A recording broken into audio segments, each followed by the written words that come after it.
Amahoro kuri mwese mudukurikiye, nkuko bisanzwe ni kuri ya shene yanyu, ishene bashikiriza ibintu bishasha, ibintu bigezweho, ibintu bibungura ubumenyi. Nkuko bisanzwe naho udakunda umupira, uraza bawukunda, uraza bamwikaritiye iwanyu, iyo igitego cinjiye bavuza induru, bakanezerwa, bishimira ivyo bariko bararaba. Yewe twavuga ko ari kimwe kiruhura abantu, kigatuma banezererwa, kigatuma bumva baruhutse mu mutwe, amastress akagabanuka n'ibindi n'ibindi.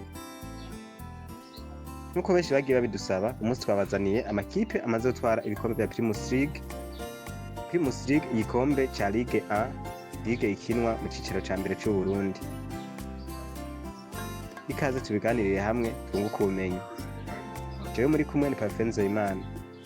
Ico tugusaba ni ugufata umwanya mutoyi ugakora subscribe canke se aho handitse s'abonner kugira buri munsi ko tuzaza gushirako video bazoza guha notification ushobore kubana natwe. Icambere mwomenya, shampiyona ya Primus League yatanguye mu mwaka w'1963. Nyuma yaho Burundi bwari buronse intara yo kwikukira. Ico gikombe cagiye gitwarwa n'imigwi myinshi itandukanye, mbere imwe imwe ikaba itakiri mu cicaro ca mbere. Ubu tukaba tubona amaraso mashasha agiye atandukanye ari mu migwi iri mu cicaro ca mbere.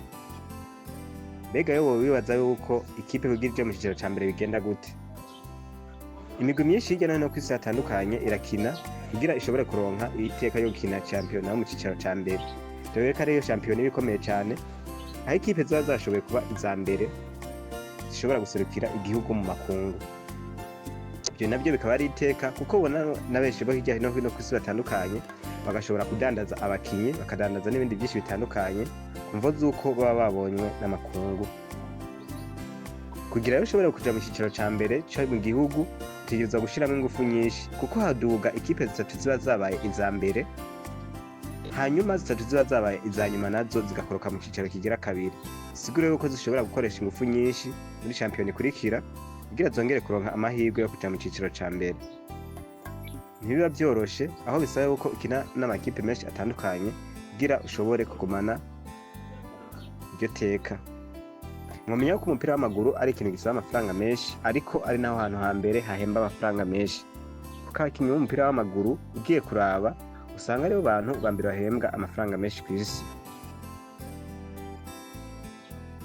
Amakipe rero amaze gutwara igikombe ca shampiyona ya Primus League mu Burundi ni menshi atandukanye, ariko harimo namwe yahebuye atarakozako iminwe. Amakipe rero amaze gutwara ibikombe vya shampiyona ya Primus League, bavuga yuko iya mbere ari nk'ikipe ya Vitaro, bavuga yuko ariyo ifise amashampiyona menshi ya Primus League mu gihugu c'u Burundi. Ikipe ya Vitaro iza ubwa mbere, Inter FC warigeze kuyitwara mu mwaka w'1989, uwo nawo ukaba ari uwo mu ntara ya Bujumbura ya kera. Uwundi mugwi ugira gatatu ushoboye gutwara igikombe ca shampiyona ya Primus League uba umugwi wa Maniema Fantastic, uwo nawo wagitwara mu 1995, ukaba wari mu gisagara ca Bujumbura. Tukiri mu gisagara ca Bujumbura nyene, umugwi wa AS Interstar nawo warashoboye gutwara ico gikombe mu 2008. Tanekere mu ntara ya Ngozi, aho umugwi wa Message Ngozi nawo nyene umaze gutwara ico gikombe incuro zishika kuri zitatu, ukaba warashoboye no kuyitwara mu myaka hamwe 2022 ushira 2021. Ubundi mugwi wamaze gutwara ico gikombe ku mwanya ugira kane, tuvuga ko ari umugwi wa Aigle Noir, aho nawo umaze gutwara ico gikombe, ukaba ari uwo mu ntara ya Makamba. Ubundi mugwi washoboye gutwara ico gikombe bita Atletico Olympique, wari mu gisagara ca Bujumbura, uwo nawo ukaba umaze gutwara ico gikombe. Ubundi mugwi watwaye ico gikombe wita Prince Louis FC, wari mu gisagara ca Bujumbura, ukaba watwaye ico gikombe mu mwaka w'2001. Ubundi mugwi watwaye ico gikombe wita Stella Matutina FC, wari mu gisagara ca Bujumbura, nawone ukaba watwaye ico gikombe mu myaka za 64. Ubundi mugwi watwaye ico gikombe wita LRB Academy, uwo nawe washoboye gutwara ico gikombe mu mwaka wa 2016 ushira 2017, ukaba ari mu gisagara ca Bujumbura. Ubundi mugwi watwaye ico gikombe wita Flambeau du Rest, wo mu gisagara ca Ruyigi ya kera, ukaba waragitwaye mu mwaka ushira 2012 2013. Ubundi mugwi watwaye ico gikombe wita Mutsinga FC, uwo nawe wari wo mu gisagara ca Bujumbura, ukaba warashoboye kugitwara mu mwaka wa 2002. Ubundi mugwi watwaye ico gikombe wita Burundi Sport Dynamique New Look, wari mu gisagara ca Bujumbura ukaba waragitwaye mu 1972. Undi mugwi watwaye ico gikombe witwa Espoir FC wari mu gisagara ca Bujumbura waragitwaye mu 1969. Undi mugwi watwaye ico gikombe bawita Flambeau du Centre Gitega, uwo nawe ukaba waragitwaye mu mwaka wa 2021-2022. Uwundi mugwi wakoze kuri ico gikombe wita Bumamuru FC ukaba ari mu gisagara ca Cibitoke i Uganda, ukaba warashoboye gutwara ico gikombe mu mwaka wa 2022-2023. Reka ntitwokwibagira yuko muri shampiyona 2024-2025 ico gikombe catwawe n'umugwi wa Aigle Noir Makamba, umugwi ukunzwe cane, aho herutse no kuja kugira imyimenyerezo mu gihugu ca Afrika y'Epfo, ukaba wari washoboye gutwara ico gikombe ca Primus League, aho wari witwaye neza ukaba wararangije ufise amanota 69 muri shampiyona. Mwamenya ko umugwi wa Vitaro ariwo umaze gutwara ibikombe vyinshi muri shampiyona Primus League hano iwacu mu Burundi. Nubwo biri uko, imigwi myinshi ntiyashobora gutwara ico gikombe, ariko babandanye ishiramwo ingufu nyinshi kugira nayo izoshobore gutwara ico gikombe.